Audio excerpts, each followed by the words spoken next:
The massive chamber stretched out like a metal ocean under dim purple lights. Thousands of creatures from across the galaxy sat in their assigned seats, each one different from the next. Some looked like giant insects with clicking mandibles. Others resembled walking plants with leaves instead of arms. A few appeared to be made of living crystal that sparkled when they moved. Commander Jake Sullivan sat in the small section marked for Earth's delegation. His hands gripped the armrests of his chair so tightly his knuckles had turned white. Next, to him, Dr. Lisa Martinez stared at the voting display with growing horror. The numbers kept climbing, but not in their favor. The vote was simple. Should humanity be granted full membership in the Galactic Council, or should Earth be classified as a slave world? Every species in the galaxy had been asked to decide humanity's fate. Jake watched as the Zephyrian Chancellor raised 4 of his tentacled arms to call for order. The Chancellor's species looked like giant purple octopi that had learned to walk. Upright, his voice came through the translation device as a calm, measured tone that made Jake's skin crawl. "The final tally has been recorded," the Chancellor announced. 847 species have cast their votes regarding the human question. The chamber fell completely silent. Jake could hear his own heartbeat pounding in his ears.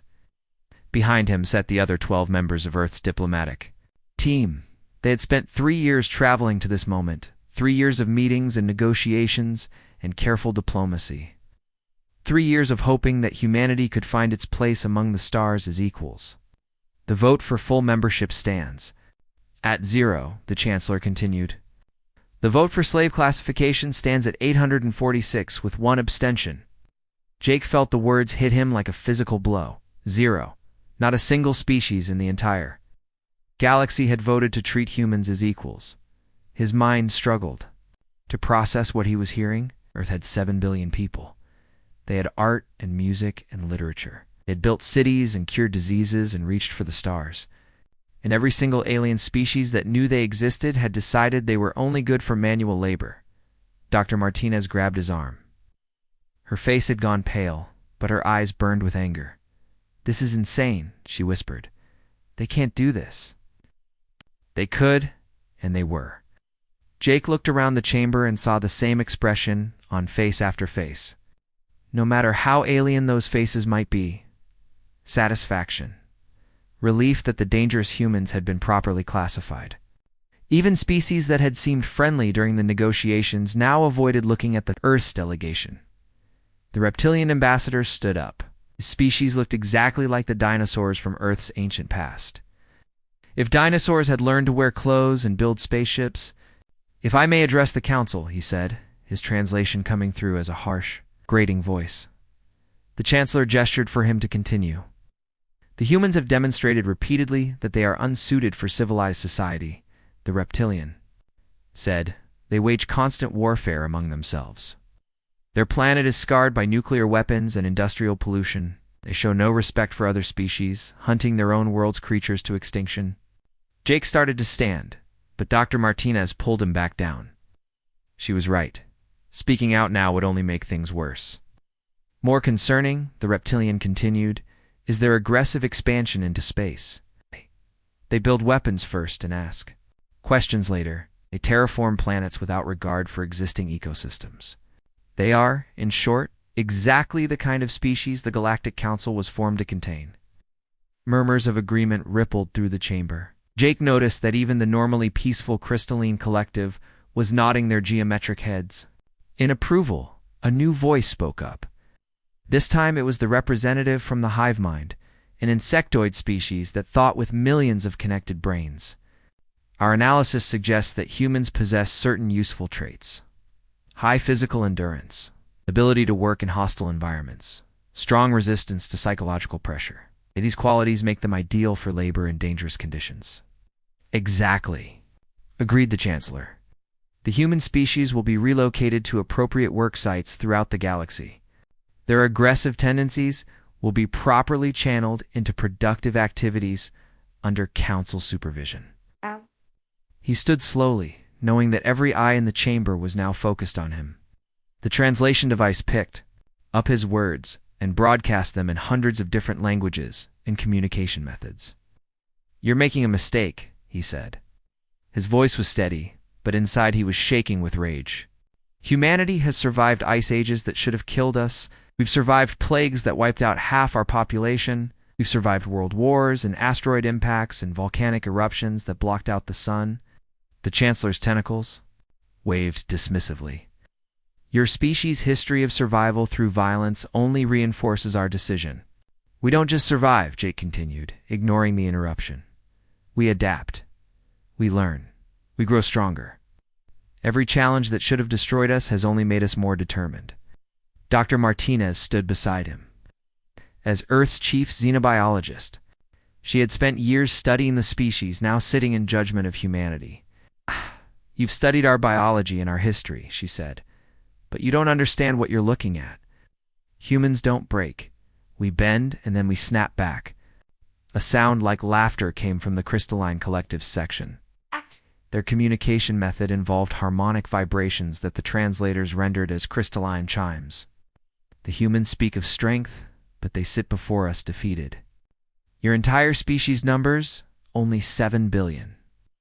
The Council commands the loyalty of trillions upon trillions of beings. Numbers don't matter, Jake said quietly. You could have asked us to be allies. You could have worked with us to solve problems across the galaxy. Instead, you've chosen to make us your enemies. The Chancellor's tentacles writhed in what Jake had learned was the Zephyrian equivalent of amusement. Enemies, you flatter yourselves. You are a primitive species from a backwater world. Your most advanced weapons are barely capable of reaching your own moon. Ow. You have no allies, no advanced technology, no way to resist Council authority. We have something better, Dr. Martinez said. We have nothing left to lose. The vote was final. Within 6 months, the first transport ships would arrive at Earth.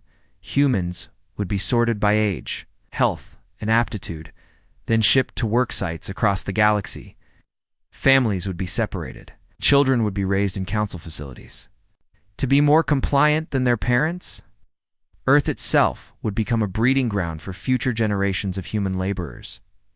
As the session ended, the alien delegates began filing out of the chamber. Jake noticed something interesting. Several species that had voted for enslavement were now avoiding eye contact with the human delegation. The insectoid hive mind that had abstained was watching them with what might have been curiosity. They're afraid of us, Dr. Martinez whispered. As they were escorted from the chamber by Council security forces, they should be, Jake replied. The security escort led them to a holding area, where they would wait for transport back to Earth. As they walked through the corridors of the Council, Station Jake memorized everything he saw. Guard positions, security protocols, the layout of critical systems. Dr. Martinez was doing the same thing, her scientific mind. Cataloging weaknesses in alien technology and biology, the other members of Earth's delegation had fallen into shock. Silence, but Jake and Lisa exchanged a look that spoke volumes. The aliens thought they had one. They thought humanity would accept enslavement, the way apparently every other conquered species had. They were about to learn why humans were different. Council had made their choice. They had voted unanimously to chain humanity. Now they would discover what happened when you tried to enslave a species that had spent its entire evolutionary history fighting for survival against possible odds. The war hadn't started yet, but Jake Sullivan was already planning humanity's response. The aliens wanted slaves. Instead, they were going to get something they had apparently forgotten could exist in their ordered, peaceful galaxy. They were going to get rebels. The alien ships came exactly 6 months later, just as the Galactic Council had promised. The massive vessels that blotted out the sun descended through Earth's atmosphere, their hulls gleaming like silver beetles against the blue sky.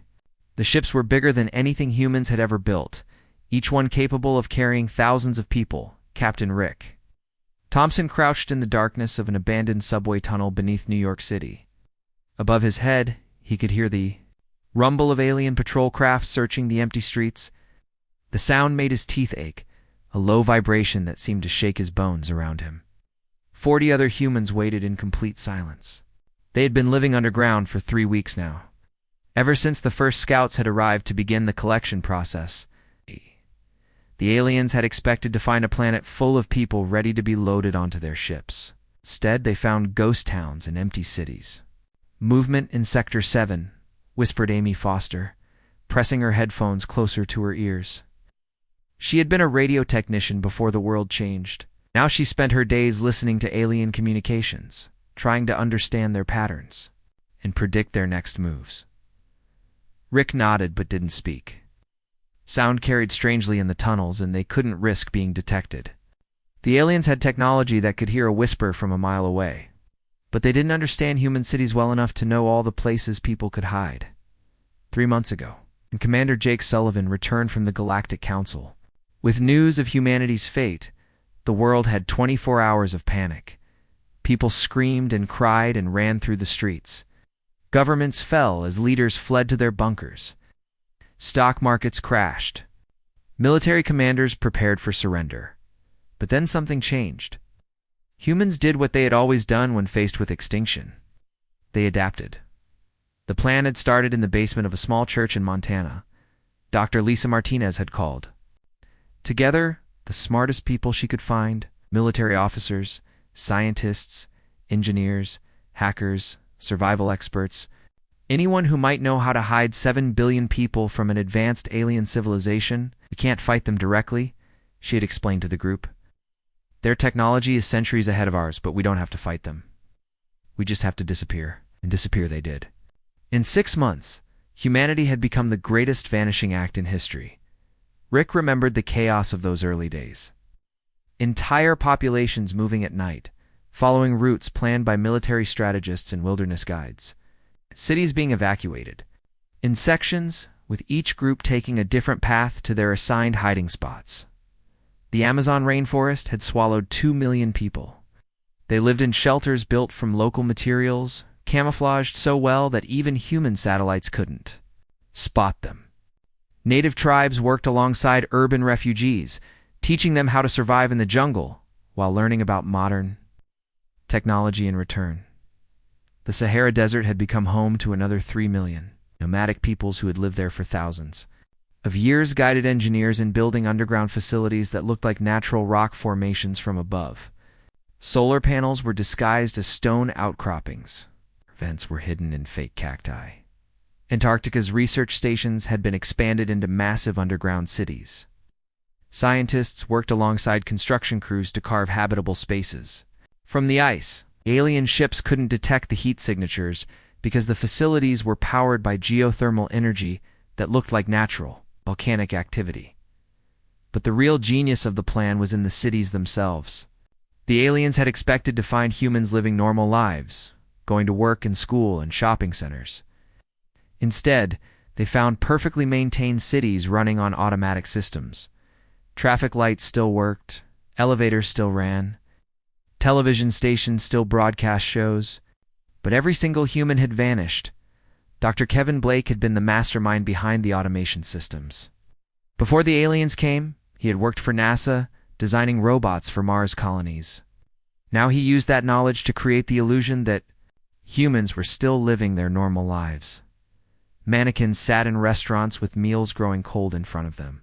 Robotic systems drove cars through predetermined routes. Computer programs posted on social media accounts maintaining the digital footprint of billions of people who were actually hiding in caves and tunnels and underground shelters. The aliens had spent weeks trying to understand what had happened. Their scanners could detect human technology still running, human communication still broadcasting, human civilization still functioning. But they couldn't find any actual humans. Rick smiled in the darkness as he remembered the reports Amy had. Translated from alien communications, the fleet commanders were arguing with each other. Some thought humanity had developed advanced camouflage technology. Others believed humans had somehow teleported off the planet. A few suggested that Earth's entire population had committed mass suicide rather than accept slavery. None of them had considered the possibility that humans were simply very good at hiding. "They're moving to the old subway entrance on 42nd Street, Amy whispered. "Same search pattern as yesterday." Rick made a hand signal to the others. "Stay quiet, stay hidden." The aliens would give up eventually and move to another section of the city. They always did. The tunnel they were hiding in had been abandoned for 50 years. Rick's grandfather had worked in these same tunnels during World War II. helping to move supplies and people during blackout drills. Now Rick was using those same tunnels to hide from invaders, just like his grandfather had. The irony wasn't lost on him. The aliens thought humans were too violent and primitive to deserve freedom. They didn't understand that humanity's long history of war had taught them something valuable: how to survive when the enemy was stronger and better equipped. 2 tunnels over, Rick knew that Dr. Kevin Blake was working on something the aliens definitely wouldn't expect. He had set up a laboratory in an abandoned train car, powered by cables tapped into the city's electrical grid. The aliens couldn't detect the power usage because it looked like normal subway maintenance systems. Blake was studying pieces of alien technology that had been recovered from early reconnaissance missions. Every time an alien ship landed to investigate something, human observers watched from hidden positions and analyzed everything they could see.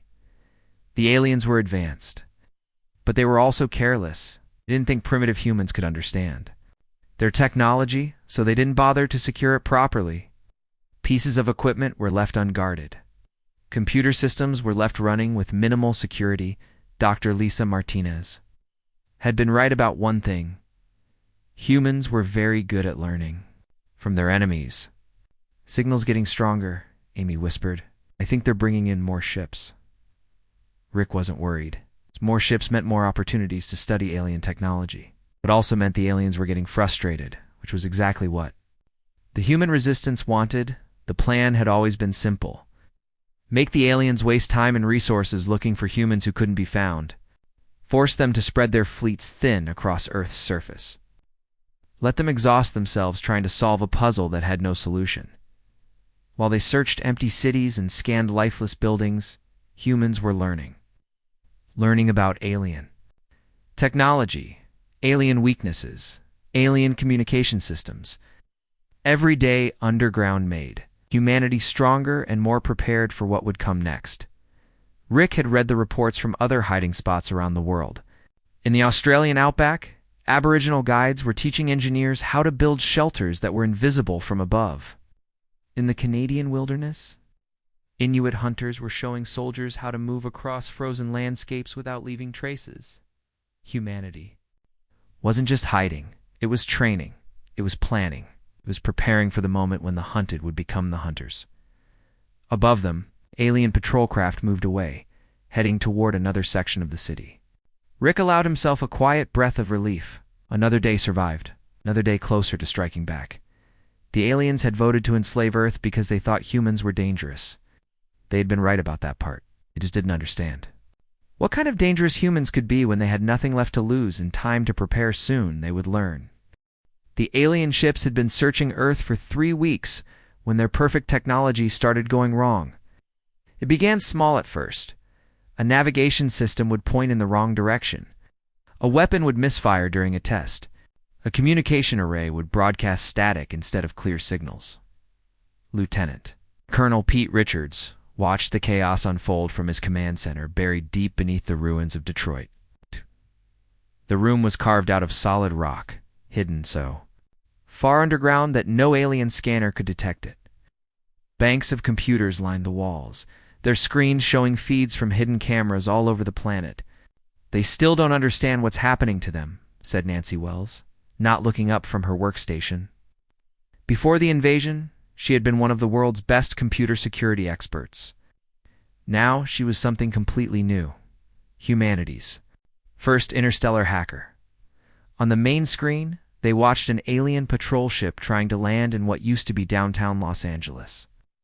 The ship's landing systems kept shutting down at the last second, forcing the pilot to pull up and try again.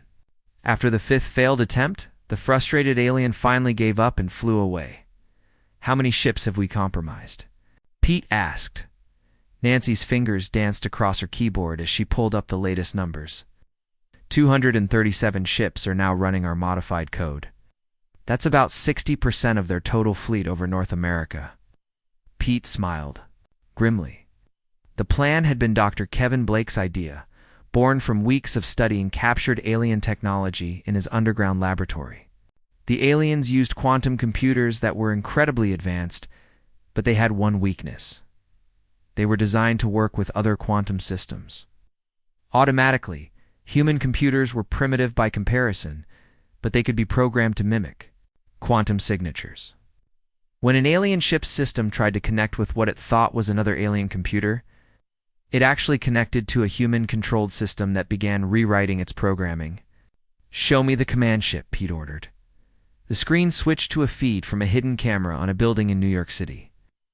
The massive alien flagship hung in the air like a floating city, its hull gleaming in the afternoon sun. But even from a distance, they could see that something was wrong. Parts of the ship's exterior were flickering, as if the camouflage systems couldn't decide what color they were supposed to be. Inside that ship, Admiral Vexnara of the Zephyrian fleet was experiencing something he had never felt in 300 years of military service: panic. His species had conquered 47 different worlds, enslaving billions of beings across the galaxy. Never once had a primitive species managed to fight back effectively. "Sir," his communications officer reported, 17 more ships are reporting system malfunctions. Their weapons are targeting our own vessels instead of the planet's surface." Admiral Vexnara's tentacles writhed in agitation.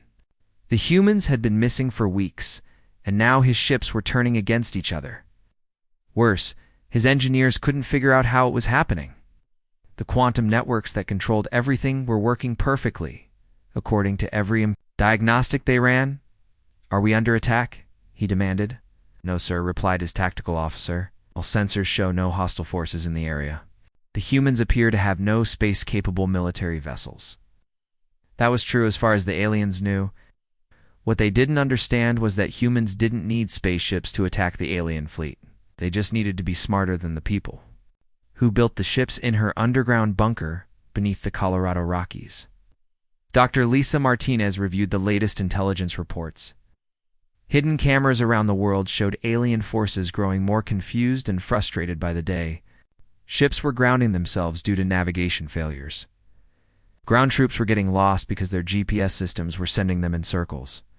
Communication networks were broadcasting human television shows instead of military orders. "Psychological warfare is working better than we hoped," she reported to the Global Resistance Network. "The aliens are starting to make mistakes. They're dividing their forces, sending ships to investigate false signals, wasting resources on wild goose chases." The false signals were another stroke of genius. Human engineers had built thousands of fake heat sources and electromagnetic signatures that looked like hidden human settlements. The aliens would detect what seemed to be a major population center and send ships to investigate, only to find empty buildings filled with mannequins and heating systems. Meanwhile, the real human settlements remained completely invisible. Dr. Kevin Blake's voice came through the secure communication system from his laboratory beneath New York. "I'm ready to move to Phase 2. We've mapped their entire network architecture. Every ship in their fleet is now connected to our systems. Even if they don't know it yet." "Do it," Dr. Martinez ordered. Blake's fingers moved across his control panel. For months, he had been preparing for this moment. The alien ships weren't just malfunctioning randomly anymore. Now they were under complete human control. Admiral Vexnara watched in horror as his flagship's weapon systems powered up without authorization.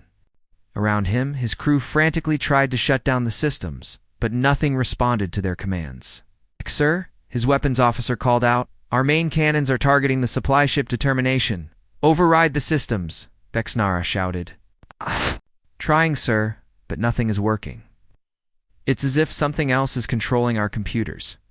The flagship's massive energy cannons fired, striking the supply vessel with devastating force. The ship exploded in a ball of fire and debris that rained down on the city below. Across Earth's skies, the same scene played out again and again. Alien ships turned their weapons on each other while their crews watched helplessly in his command center. Pete Richards counted the burning wrecks falling from the sky. 31 ships destroyed by their own fleet. Not a single human weapon fired. Nancy Wells looked up from her computer with a satisfied expression. "The best part is, we're using their own communication systems to coordinate the attacks. Every ship thinks it's following legitimate orders from Fleet Command." The main screen flickered to life, showing Commander Jake Sullivan's face. broadcasting from a hidden location somewhere in the former United States, addressing the alien fleet directly through their own communication networks. "Greetings," Jake said calmly. "By now, you've realized that your technology is no longer under your control. You came to our world expecting to find helpless primitives. Instead, you found something your advanced civilization apparently forgot could exist. A species that refuses to surrender." Admiral Vexnara's blood ran cold as he listened to the human's words. "How are they doing this?" he whispered to his officers. On the screen, Jake continued speaking. "You studied our biology and our history, but you never bothered to understand what you were looking at. Humans don't just adapt to survive. We adapt to win." Dr. Lisa Martinez appeared on screen beside Jake. "Your quantum computer networks are incredibly advanced, but they have one fatal flaw. They assume that any system sophisticated enough to interface with them must be friendly. You never considered that a primitive species might be smart enough to fool your computers into thinking we're one of you." Jake's expression grew cold. "You could have offered us partnership, could have worked with us to solve problems across the galaxy. Instead, you chose to treat us as property. Now you're learning what happens when you try to enslave a species that spent millions of years fighting for survival." Transmission ended, leaving the alien fleet in chaos. Ships continued firing on each other while their crews struggled to regain control of their own technology. The hunters had become the hunted. They were losing badly. In his underground command center, Pete Richards received reports from resistance cells around the world. The first phase of humanity's counterattack was a complete success. The alien fleet was crippled, their morale was broken, and they had no idea how to fight back against an enemy they couldn't see or understand. But this was just the beginning. Humanity had spent months learning everything they could about alien technology and tactics. Now it was time to take the fight beyond Earth's orbit. The slaves were about to become the masters.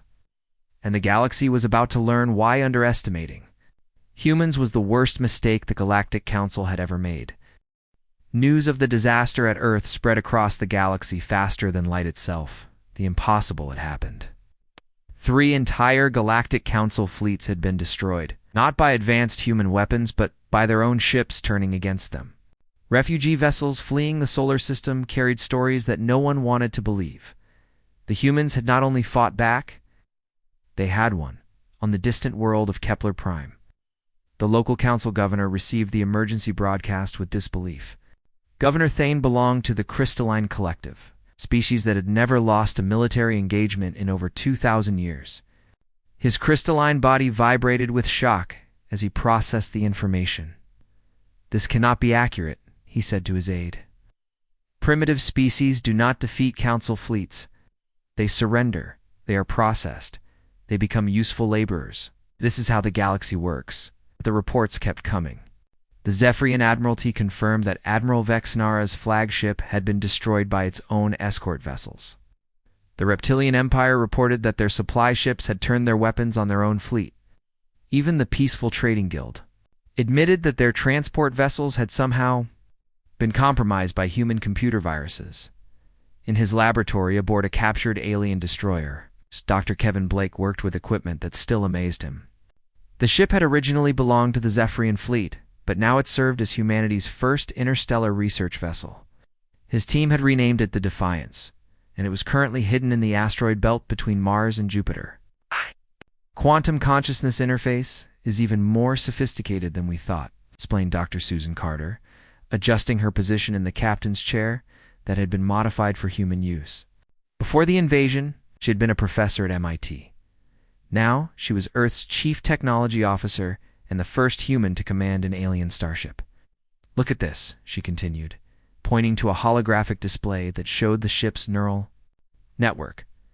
"Their technology doesn't just respond to commands.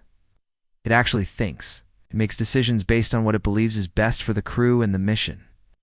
Blake nodded as he studied the readouts. "That's exactly why our hacking worked so well. We didn't just break into their computers, convince their computers that we were the legitimate crew. The breakthrough had happened 3 weeks after the battle above Earth. While examining captured alien technology, Blake's team discovered that the quantum networks weren't just computer systems. They were artificial minds designed to work with biological consciousnesses. The alien ships were essentially partnerships between living crews and thinking machines. The beautiful irony, Blake said with a smile, is that human brain patterns are more compatible with their quantum consciousness networks than their own alien brain patterns are. Dr. Carter pulled up another display showing brain scan comparisons. Human neural activity creates quantum fluctuations that their computers interpret as highly advanced thought processes.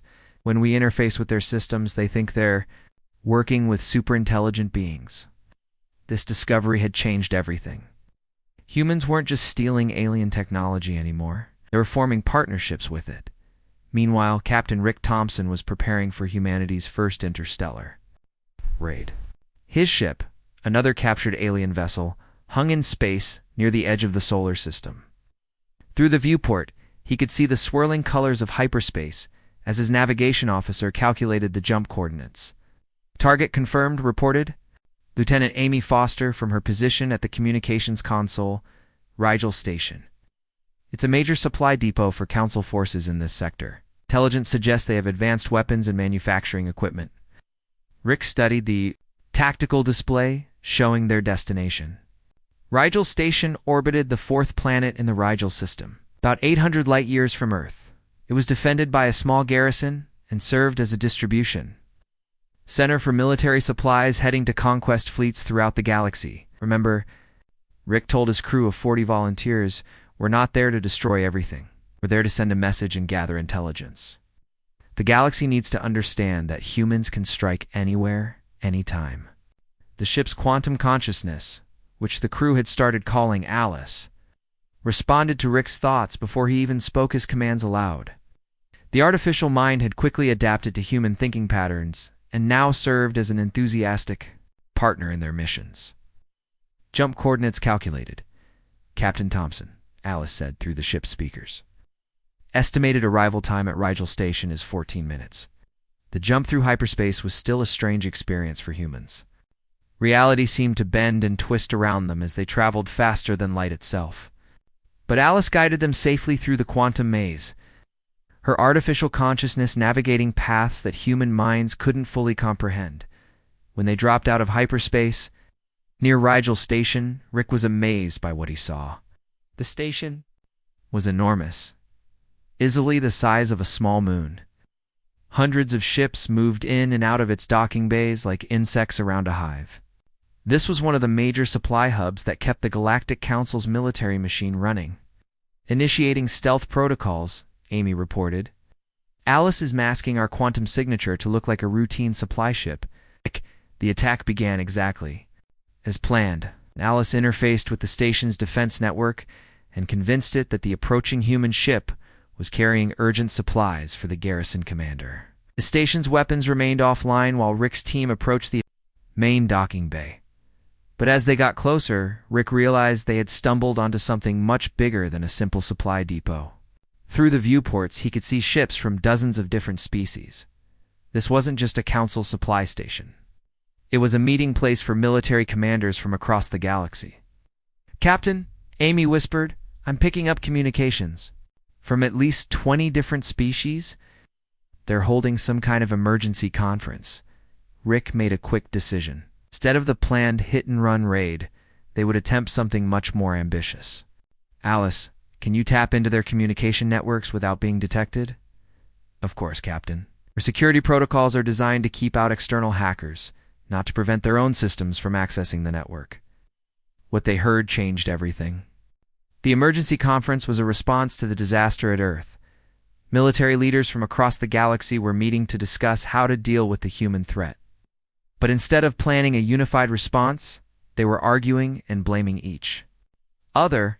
The Zephyrians claimed their ships were sabotaged, ported a voice that Alice translated as belonging to a reptilian commander. "But our intelligence suggests that humans have developed some form of quantum manipulation technology." "Impossible," replied another voice, this one from the insectoid hive mind.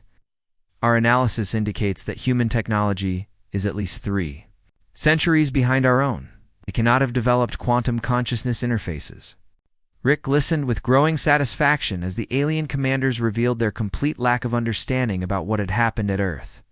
They knew their fleets had been destroyed, but they had no idea how humans had done it. Even worse, they were starting to distrust each other. Crystalline Collective's worlds are reporting slave uprisings, admitted another voice. Apparently, news of the human resistance has spread to our labor colonies. Enslaved species are beginning to rebel. This was the best news Rick had heard since the war began. Humanity's victory wasn't just inspiring humans, it was inspiring oppressed beings across the galaxy to fight for their own freedom. Alice, Rick whispered, record everything. Every word, every tactical discussion, every admission of weakness. Artificial consciousness responded immediately, recording complete. I am also mapping their communication networks and identifying key strategic targets. When the conference ended, Rick's team had gathered more intelligence than they had hoped. For in their wildest dreams, they knew which worlds were in rebellion, which species were wavering in their loyalty to the Council, and which military leaders were losing confidence in their ability to maintain control. The raid on Rigel Station lasted only 6 hours, but it accomplished something far more important than stealing supplies. As Rick's ship prepared to jump back to hyperspace, Alice broadcast a simple message on all frequencies throughout the station. Earth remembers its friends and its enemies. Choose wisely. The message was heard by representatives from hundreds of different species. Within days, it would spread across the galaxy, carried by the same communication networks the Council used to maintain control over their empire. Back on Earth, Commander Jake Sullivan received Rick's report with grim satisfaction. The galaxy was beginning to fracture. Species that had voted unanimously to enslave humanity were now questioning their loyalty to the Council. Enslaved worlds were rising in rebellion. Military commanders were losing confidence in their ability to maintain order.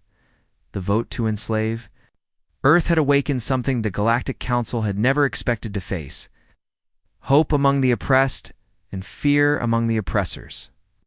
Humanity hadn't just survived the Council's attempt at enslavement. They had become the spark that would set the entire galaxy ablaze with the fire of freedom. 2 years had passed since the first alien ships arrived at Earth, expecting to collect human slaves.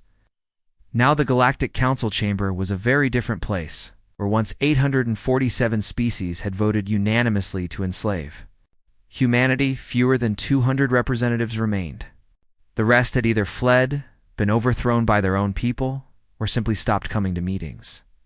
The Zephyrian Chancellor sat alone at his massive podium, his purple tentacles trembling with fear and exhaustion. His once mighty empire had collapsed 3 months ago, when his own military commanders joined a rebellion led by freed slaves. Half of his homeworld cities were in ruins. The other half were controlled by former prisoners who had learned to fight from Intercepted. Human training broadcasts.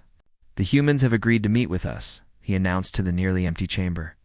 His voice echoed strangely in the vast space that had once been filled with the representatives of 1,000 worlds. They will attend a peace conference here in 7 days. Governor Thane of the Crystalline Collective vibrated with barely controlled panic. His species had lost 12 colony worlds to slave uprisings in the past year. Each rebellion had been coordinated using human communication techniques and armed with weapons stolen from Council supply depots. The rebels had learned well from humanity's example. What terms are they offering? Asked Ambassador Crix of the Reptilian Empire. His species had been among the most vocal supporters of human enslavement. Now his empire was fighting civil wars on 40 different worlds. His own military was deserting in massive numbers. The Chancellor's tentacles, writhed in what humans had learned was a sign of extreme distress. They have not offered terms. They have simply agreed to talk. The truth was much worse than the Chancellor was willing to admit. The human message had been brief and terrifying in its simplicity. We will discuss the future of the galaxy. You will listen. Yes. 7 days later, the human delegation arrived in a fleet of captured alien ships. But these were not the same vessels that had been destroyed above Earth 2 years ago. Human engineers had rebuilt them, improved them, and turned them into something entirely new. The ships moved with a grace and precision that even the most advanced alien technology couldn't match, Commander. Jake Sullivan walked into the council chamber flanked by Admiral Rick Thompson and General Amy Foster. Behind them, came representatives from 17 different species that had won their freedom with human assistance. The delegation included former slaves, rebel leaders, and the elected governments of newly liberated worlds. The aliens who remained in the chamber stared in shock at what humanity had become. Jake Sullivan no longer looked like the desperate diplomatic officer who had pleaded for his species 2 years ago. He wore the uniform of Earth's Interstellar Defense Force, and his eyes held the confidence of someone who had faced impossible odds in one. Dr. Lisa Martinez carried with her a datapad containing the evidence of council crimes that had been gathered from hundreds of liberated worlds. The files included records of genocide, forced labor, cultural destruction, and systematic oppression spanning thousands of years. Every species in the galaxy would soon have access to this information. You voted unanimously that humanity deserved enslavement, Jake began, his voice carrying clearly through the chamber's translation systems. You decided we were too violent, too dangerous, too primitive to be citizens of your civilized galaxy. The reptilian ambassador shifted uncomfortably in his seat. The council acknowledges that errors were made in our initial assessment. We are prepared to offer Earth's full membership in the Galactic Council, with all the rights and privileges that membership provides. Jake's laugh was cold and bitter. Rights and privileges? You offer us what you should have offered from the beginning? But now, you offer it from weakness instead of strength. Dr. Kevin Blake stepped forward with a holographic projector. The device showed a three-dimensional map of the galaxy, with different colors representing the current political situation. In 2 years of war, we have documented the liberation. Of over 300 worlds, 47 oppressive governments have fallen. The slave trade has been completely eliminated in 3 galactic sectors. Red areas on the map showed regions where the old council authority had completely collapsed. Yellow areas indicated regions under martial law where council forces were fighting desperate holding actions against rebel groups. Green areas showed the growing alliance of free worlds that had declared independence from council authority. The war could continue, added Admiral Rick Thompson, his voice steady and professional. Every month makes us stronger and your position weaker. Every battle teaches us more about galactic politics and military strategy. He was right, and everyone in the chamber knew it. Human-led forces had won every major engagement of the past 2 years. More importantly, they had inspired dozens of species to fight for their own freedom. The rebellion had spread far beyond anything the humans had originally planned. The Chancellor's fear was visible to everyone present. What do you want from us? Jake looked around the chamber at the representatives of species that had once considered themselves humanity's superiors. Many seats sat empty, their former occupants either dead, imprisoned, or hiding in exile. The mighty Galactic Council had become a shadow of its former self. We want what we have always wanted, Jake said simply. It's the right of every sentient being in this galaxy to determine their own future. No species should have the power to vote another species into slavery. Dr. Martinez activated her datapad, and screens throughout the chamber began displaying footage from liberated worlds. Former slaves celebrating their freedom, children who had been born in captivity seeing sunlight for the first time, families reunited after decades of separation. We are broadcasting the true history of your galactic civilization to every world in council space, she announced. Every species will learn about the cultures you destroyed, the worlds you enslaved, and the freedoms you stole. The Chancellor's tentacles curled in despair. For thousands of years, the Council had maintained power by controlling information. Most species knew only what the Council wanted them to know about galactic history. Now that monopoly on truth was ending. Jake stepped forward, and his next words would be remembered throughout galactic history. The war ends today, but not because you asked for mercy. It ends because we have accomplished what we set out to do. The galaxy is free to choose its own path forward. He paused, letting the weight of his words sink in. You voted that we were too primitive to be free. You were wrong. You voted that we were too violent to be civilized. You were partly right about that. Jake's expression grew cold as he delivered humanity's final judgment on the Galactic Council. We are violent, or dangerous, or willing to fight and die for principles that your species abandoned long ago. And that is exactly why the oppressed across this galaxy turned to us for leadership when they decided to break their chains. Governor Thane spoke up desperately. The Crystalline Collective offers full reparations to any species that suffered under Council policies. We propose a new galactic government based on equality and mutual respect. Too late, Jake replied. The species you oppressed for centuries are forming their own governments now. They don't need your permission anymore, and they don't want your reparations. They want you to leave them alone. The human delegation began to leave, but Jake turned. Back one final time? His words echoed through the chamber with the authority of someone who had changed the course of galactic history. You voted to enslave us because you thought we were too dangerous to be free. You were right about the dangerous part.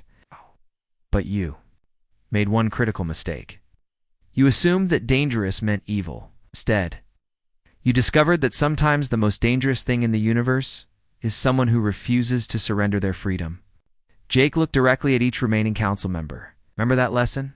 The next time you think about putting anyone in chains, remember what happened when you tried to chain humanity. The chamber fell silent as the humans departed, leaving behind a galaxy forever changed. The species that had voted unanimously to enslave Earth now faced a new reality. They lived in a universe where the oppressed could fight back successfully, where the enslaved could break their chains, and where a single species had proven that freedom was worth any price.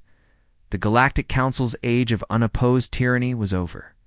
In its place, a new galaxy was being born, one where the right to be free was defended by those who understood its true value. Earth had not only survived its trial by fire, but had emerged as the champion of liberty for countless worlds. The vote to enslave humanity had awakened something the galaxy had forgotten could exist: the power of those who refused to kneel.